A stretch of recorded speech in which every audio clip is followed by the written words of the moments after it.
बिस्मिल्लाहिर्रहमानिर्रहीम। अस्सलाम वालेकुम student, this is Mohammad Umar और आज हम क्लास 9 चैप्टर नंबर 5 ग्रेविटेशनल की सबसे इम्पोर्टेंट जो टॉपिक है उसको आज हम डिस्कस करेंगे। बेसिकली मास ऑफ द अर्थ को फाइंड आउट करेंगे।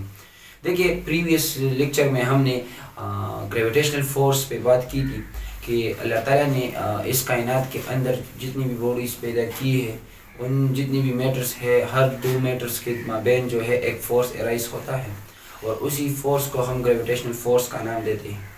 और उसी फोर्स की वजह से कायनात में अल्लाह ताला ने पीरियोडिसिटी पैदा किया है। वही फोर्स का सहारा लेके या जो न्यूटन ने जो law of universal of gravitational की जो फोर्स ग्रेविटेशनल फोर्स की जो इक्वेशंस डिराइव की थी, उसी इक्वेशन का सहारा लेके आज हम उस पे मास ऑफ द अर्थ को फाइंड आउट करेंगे। देखिए, जिस तरह मैंने बात की कि ग्रेविटेशनल फोर्स हमेशा टू बॉडीज़ के माबैन एराइज होता है क्योंकि अट्रैक्टिव इन नेचर है। तो इसी वजह से हम एक ऑब्जेक्ट लेंगे, मतलब मीन एनी ऑब्जेक्ट लेंगे, मास ऑफ द ऑब्जेक्ट लेंगे और उसको कंपेयर करेंगे मास ऑफ द अर्थ के साथ। फिर इसके दरमियान जो फोर्स एराइज होगा वही लॉ ऑफ यूनिवर्सल ग्रेविटेशन का सहारा लेके यही इक्वेशन हम डिटरमिन करेंगे। देखिए, लेट कंसिडर हमारे पास मास ऑफ द अर्थ है हमारे पास ये, और ए अर्थ जो है इसकी मास है हमारे पास m e, और मैंने एक ऑब्जेक्ट एनी ऑब्जेक्ट जो है वो प्लेस किया on the surface of the अर्थ पे, उसकी मास जो है हमारे पास है m0। अब ये m0 और m e के दरमियान जो फोर्स एराइज होगा वो होगा हमारे पास F g। तो according to law of universal gravitation ये एफ जी जो है ये हमारे पास बराबर होगा F G equal to G M not mean mass of the object and M E mass of the earth divide by R square. अब देखिए, यही मास ऑफ द अर्थ हमारे पास हमने क्या करना है, मालूम करना है। तो देखिए, if we want to determine the mass of the earth, let consider an object. आप एक ऑब्जेक्ट को कंसिडर करें, अब मास m0, इसकी मास जो है वो क्या है, m0 है, जिस तरह मैंने यहाँ पर कंसिडर किया। Place on the surface of the अर्थ, और उसको फिर आप रख के और सरफेस ऑफ द अर्थ पे द रेडियस ऑफ द अर्थ जो है ये हमारे पास गिवन है re, हमको पता है, and mass of the earth is me।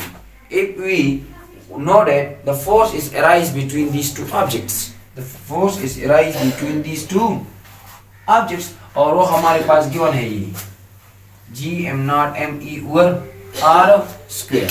अब देखिए, हमको पता है कि ग्रेविटेशनल फोर्स जो है ये अट्रैक्टिव इन नेचर है।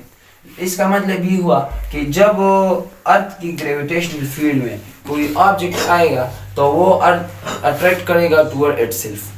तो अगर एक क्यों अट्रैक्ट करता है टुवर्ड इटसेल्फ ऑब्जेक्ट्स को, तो बेसिकली इस पे फोर्स लगा तो वो उसको हम वेट का नाम देते हैं, और वेट हमारे पास गिवन है, हमको पता है mg, लेकिन यहाँ पर m0 है तो mean mass of the object है तो हम यहाँ पर रखेंगे m0। तो मतलब ये हुआ कि the force of gravity is equal to what, wait.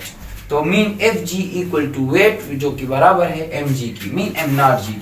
अब देखिए, हमको पता है according to laws of mathematics कि अगर दो इक्वेशंस को आप कंपेयर करना चाहे और दो इक्वेशंस जो है इसकी लेफ्ट हैंड साइड दूसरी इक्वेशन की लेफ्ट हैंड साइड के बराबर हो, तो इसका मतलब ये हुआ कि प्रीवियस इक्वेशन की राइट हैंड साइड भी जो कि दूसरी नंबर इक्वेशन की राइट हैंड साइड के बराबर होगा। तो अगर आप देखें इसकी लेफ्ट हैंड साइड जो है एफ जी दोनों जो है हमारे पास फोर्स है, तो इसका मतलब ये हुआ कि अगर हम इनको कंपेयर करना चाहे तो इसकी राइट हैंड साइड भी बराबर है। तो हमने क्या करना है, 1 और 2 को कंपेयर करना है। तो जब हम इन दोनों को कंपेयर करेंगे तो इससे आ जाएगा m0g equal to G m0 me over r square. अब देखिए, m0 जो है ये m0 के साथ कैंसिल हो जाएगा। कैसे कैंसिल हो जाएगा, बोथ साइड जो है m0 को डिवाइड करें। तो अगर हम बोथ साइड m0 को डिवाइड करेंगे तो m0 के साथ और यहाँ पर ये के साथ, तो आ जाएगा हमारे पास g equal to G M E over R E square. अब देखिए, हमारे पास जो हमने बेसिकली क्या किस चीज़ को मालूम करना है, हमारी गोल क्या है, एम्स क्या है, वो है मास ऑफ द अर्थ। तो अगर हम मास ऑफ द अर्थ को फाइंड आउट करना चाहेंगे तो इसकी नाइबर्स में जितनी भी टर्म्स है या टर्मिनोलॉजीज है वो इक्वलिटी की उस पर लेकर जाएंगे। तो ये हमारे पास पहले हमने डिवाइड को उस पार करके, तो ये डिवाइड जो है आर ई स्क्वायर डिवाइड में है, इक्वलिटी की उस पार जाके मल्टीप्लाई हो जाएगा। और जी जो है ये प्रोडक्ट में है, तो ये इक्वलिटी की उस पार जाके डिवाइड हो जाएगा। तो मतलब हमने इक्वेशन को रीअरेंज किया, और जब हम ये प्रोसेस करेंगे तो इससे आ जाएगा M E equal to G R E square divide by G. तो ये हुआ हमारे पास वो फार्मूला जिसकी बेस पे हम एनी हेवी ऑब्जेक्ट्स की मास आसानी से फाइंड आउट कर सकते हैं। मतलब ये कि अगर आपको प्रॉब्लम में गिवन हो कि आपने मास ऑफ द जुपिटर को फाइंड आउट करना है, तो फिर ये इक्वेशन कैसे आप लिखेंगे? फिर आप लिखेंगे M J equal to G J, basically gravity of the Jupiter जो है, आर जे होगा फिर, और ग्रेविटेशनल कांस्टेंट तो यूनिवर्सल कांस्टेंट। अगर आपको कहे कि मास ऑफ द मार्स, तो फिर आप जे की जगह जो है मास रिप्लेस करेंगे।